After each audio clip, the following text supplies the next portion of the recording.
আজকে আমরা আরো দুইটা প্রোনাউন শিখব। একটি হচ্ছে ডেমনস্ট্রেটিভ আর একটি হচ্ছে ডিস্ট্রিবিউটিভ। প্রথমে আগে আমরা ডেমনস্ট্রেটিভ সম্পর্কে জানার চেষ্টা করব। তো ডেমনস্ট্রেটিভ শব্দের অর্থ কি? ডেমনস্ট্রেটিভ শব্দের অর্থ হচ্ছে নির্দেশক। তো কাকে বলে যদি বলি তাহলে বলবো যে প্রোনাউনটি সাবজেক্টের জায়গায় বসে কোনো নাউনকে নির্দেশ করে। তো সেই শব্দটাকে আমরা বলছি ডেমনস্ট্রেটিভ প্রোনাউন। ডেমনস্ট্রেটিভ প্রোনাউন হিসেবে কোন শব্দগুলো ব্যবহৃত হয়? ডেমনস্ট্রেটিভ প্রোনাউন হিসেবে ব্যবহৃত হয় this, that, this, those, such, so. তো এক্ষেত্রে আমাদের একটা বিষয় স্মরণ রাখতে হবে, দিস এবং দ্যাট এই দুইটাই হচ্ছে সিঙ্গুলার।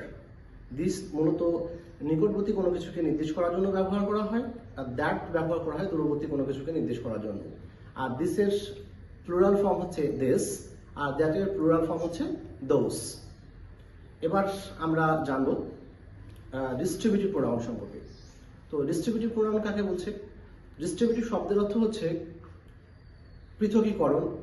তো ডিস্ট্রিবিউটিভকে যদি আমরা সংজ্ঞায়িত করি তাহলে আমরা বলবো যেই প্রোনাউনটি দুই বা ততোধিক নাউনের মধ্যে প্রত্যেকটিকে আলাদা আলাদাভাবে বা পৃথক পৃথকভাবে বোঝানোর জন্য ব্যবহৃত হয়, সেই প্রোনাউনটিকে বলা হচ্ছে ডিস্ট্রিবিউটিভ প্রোনাউন। তো ডিস্ট্রিবিউটিভ প্রোনাউন হিসেবে যে শব্দগুলি ব্যবহৃত হয় সেই শব্দগুলো হচ্ছে each of, either of, neither of, every of, one of।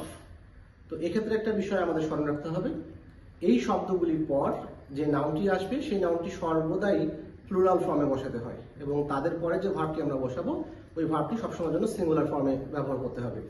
একটি উদাহরণ দিয়ে আমি বোঝাতে পারি, each of the boys has a pen, অর্থাৎ সবগুলা বালকের একটি একটি করে কলম আছে।